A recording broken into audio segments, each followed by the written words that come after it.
Hello everyone, como está café? I'm Jasmine. I'm a wife. I'm a stay-at-home mom to a toddler, and I currently have $170,000 in consumer and student loan debt. And I want to share with you how I got here and how I plan to be debt-free. If you're curious to know my debt story, then definitely keep on watching. I feel like I have to go back in time, right? Because I think it's key to understand how it is we grew up, to understand how our relationship is with money, right? I grew up with my dad for the most part, and he was the type of person to spend money on Italian suits and shoes and belts. And there were times when we struggled financially. That I could remember several times where he didn't pay the electric bill, and I had to use the back of my light up sneaker to figure out where I was going. We had several situations like that, and he was a taxi driver, a New York City taxi driver who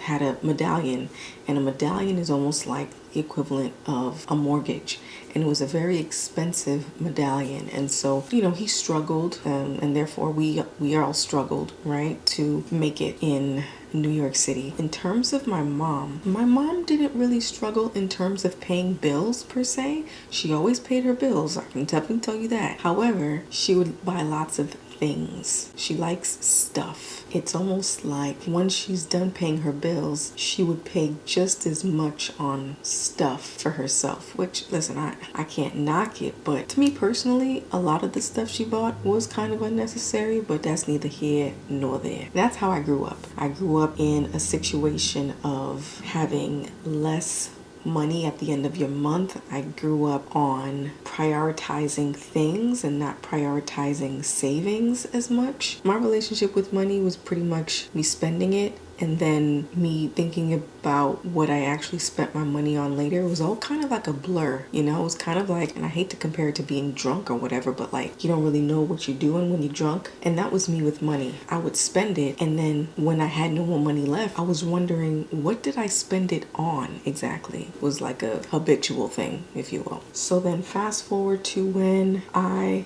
was in college, several things happened, right? I was in a special program in undergrad where, because my dad was low income, we actually went to school for free. And on top of that, we got money from the school every semester. I'm talking like maybe $2,500 to $5,000 a semester or something like that. Now, if you ask me where that money is right now, I don't even know. I can tell you though, I did spend it on an ex. I'm not proud of the situation. I bought fur coats, Converse sneakers, Prada shoes, Prada bags, you name it. I spent most of my money on that scrub, and I didn't put money aside to save. And years later, I thought about all of the money I spent on him. I could have put a down payment on a beautiful brownstone in Brooklyn and just would have been set for life. You know what I mean? I feel a little crunchy about that, I'm not gonna lie, but I had to learn the hard way. And the hard way I did. Once I graduated college, I didn't really know what I wanted to do with my life. I did go to school for political science, and I figured maybe I can just get a job in the government. Someone suggested to me that I go to grad school. So I was like, you know what? I didn't really know what I wanted to do with myself in terms of career. So I was like, you know what? Why not? I signed up for grad school. I got accepted into grad school. The thing with grad school, they don't give you money back every semester. No. You have to pay. I did. I actually ended up getting a student loan.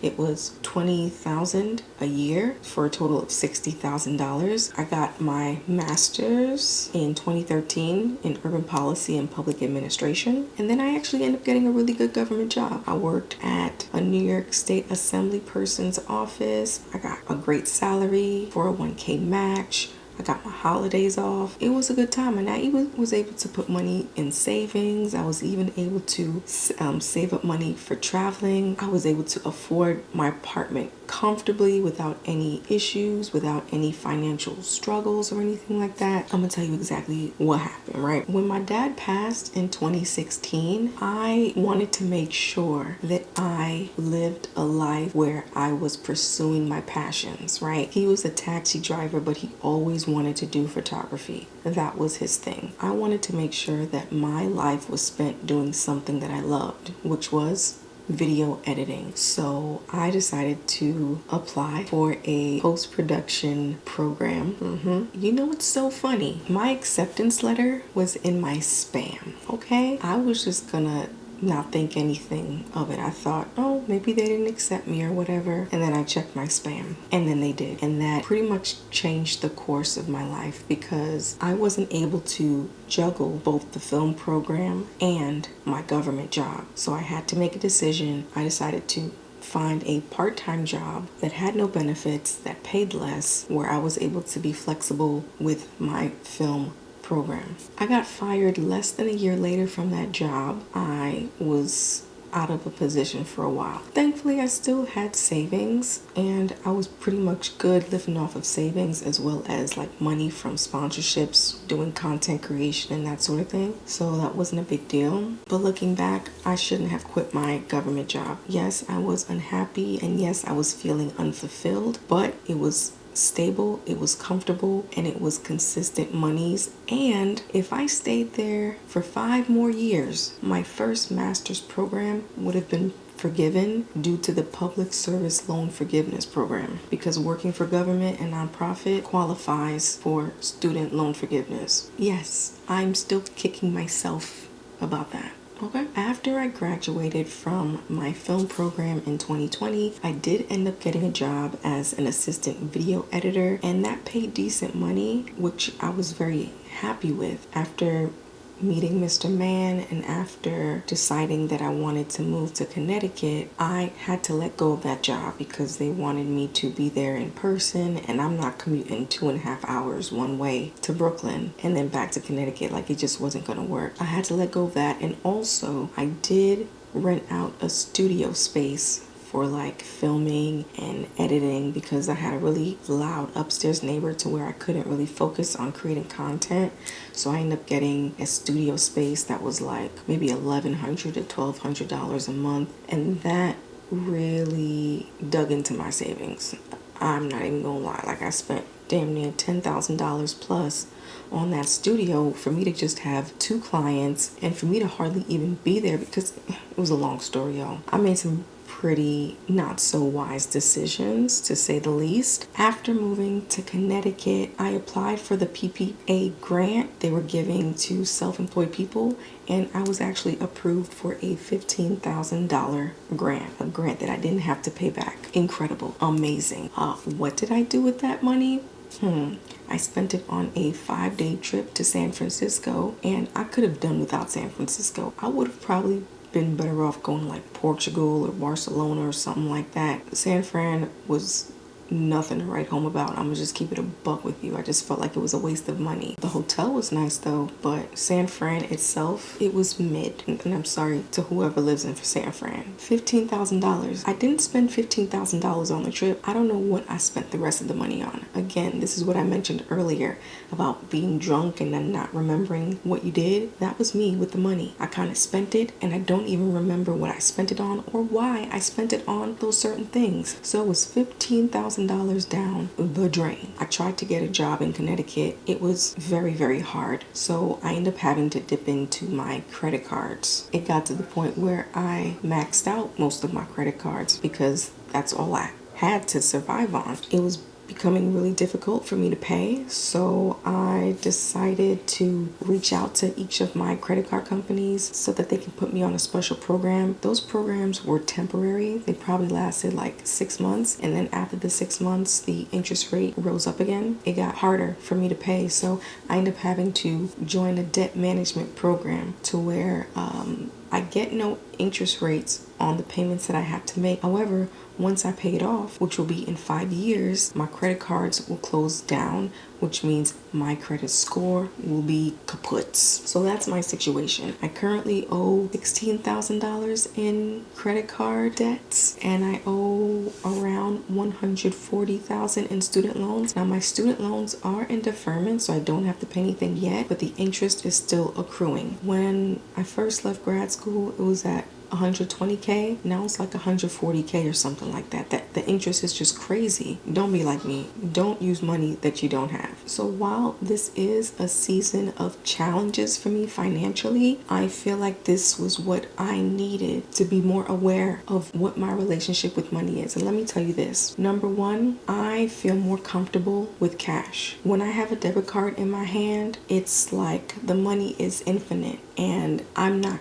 checking how much money is left in my account. That is no good for me. I need to know exactly how much I have in my hand in terms of cash.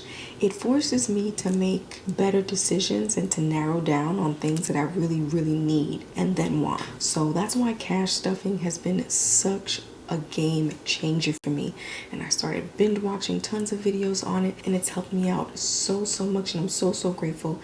And I tell my sister to do it. I tell hubby he should try it. Anyone that I love and care about, I'm telling them about cash stuffing because it is that amazing. In terms of my game plan and current resources, I currently work part-time at a gym. That's my first job. My second job is a video editor. It was a gig I found on Upwork. And then my third job, I clean a beautiful home in Middle Haddam twice a month, and that pays really nice. I got those 3 sources of income. Oh, and of course I have my monies from YouTube that I get once a month on my main channel. So those are all of my sources of income at the moment. It's definitely not enough to pay my monthly credit card payment of $485, and I'm so thankful to hubby because he's paying that for me and I can just focus on saving. So I'm really appreciative of him for taking that on. The goal for me is to make enough money to where I can take over those debt payments and to where I can pay off that debt early. It's supposed to be fully paid off within 5 years, but I would like to pay it off much sooner than that because I do think DMP takes a portion of that every month. If I could save on that, that'd be great. In terms of my student loan debt, I do have a plan for that I will probably discuss in a later video a few months down the line. I want to make sure everything is set in stone first before I announce anything. Just know that I have a plan for that. Another goal that I have is to save up $1,000 in emergency savings. I currently have $100 in emergency savings right now. It's a very slow build, but I'm really enjoying the process of seeing my money grow before my eyes. You know what I mean? Yeah, I'm probably gonna do some fun saving challenges with that. And the goal after that would be to save at least 1 month's worth of expenses in the emergency fund. But first we got to get to 1,000. The next goal that I have is to contribute at least $1,000 to my Roth IRA. I currently have about like $530, but the monies that I get from YouTube will completely go into my Roth, which is fine because I get about maybe like $120 a month from YouTube. Another goal that I have is to create a custodial IRA for baby girl. I want to make sure that she is good when she is older. I do not want her to struggle the way I had to, and I don't even want to use the word struggle. I'm going to use the word challenged. I don't want her to be challenged financially in the way that I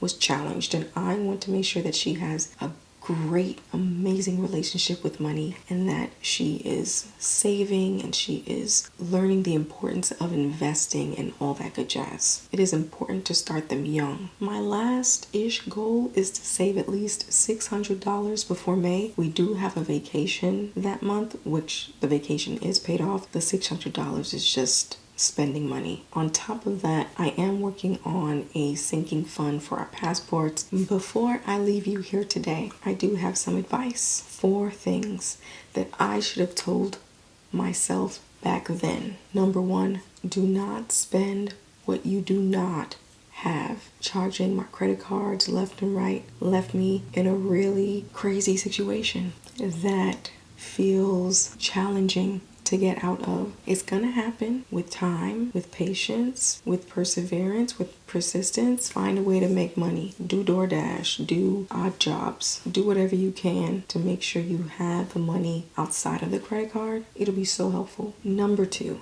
don't quit your day job. I didn't realize how good I had it until I didn't have it anymore. Me quitting my government job is definitely something I regret. And another thing I regret is going to grad school for a post-production degree when I could have just learned how to edit on YouTube. I didn't need to spend $60,000 on a video editing degree. To be honest with you, I don't think I needed to spend $60,000 on an urban policy and public administration degree either. Number 3, ask for help when you need it. For me, it was really hard asking for help. You know, in my family, I'm known as the strong, independent one, the one who always finds a way to make it out. I guess I just didn't want to let anybody down. And I also didn't want people to worry either. You know, when you ask for help, it's a telltale sign that, you know, not everything is on the up and up, and that's what family's there for. They're there to lift you up. They're your safety net. And the last tip I have is to spend less than what you make. This is really the only way to save a considerable amount of money to pay off debts or to save for a house or whatever type of purchase you want to make. I wasn't taught about savings early in life, but I'm not going to let that stop me. I've learned from all the challenges. I am making a concerted effort to change my story and change the trajectory of my life. So I am excited to be on this journey of financial freedom. I hope that you are as well. I look forward to hearing some of your financial challenges in the comment section, whether they're challenges or whether they're success stories. I would love to just learn more about you guys, and then we can just kiki together. That is all that I have for today's video. I really hope you enjoyed and found this video informative. If this resonated with you, please let me know. Give this video a thumbs up. Hit me up in the comment section. Subscribe to the channel if you haven't done so already. I look forward to being in this financial journey with all of you, and I will see you all in the next video.